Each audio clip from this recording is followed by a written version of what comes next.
Filtering in Excel. What does it mean to filter data? Now, filtering allows you to display only the data you want to see while hiding the rest. It does not delete any data, it simply hides what you don't need at that moment. Now, how do you apply a filter to data in Excel, you ask? The first, you select your data, then go to the data tab, click filter.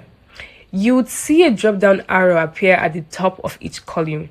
Now click any arrow and choose the data you want to see, and that is how you filter your data.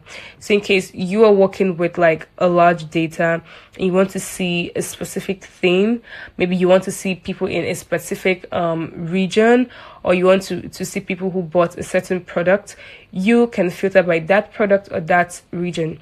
Now you're going to see more as we dive into our practical.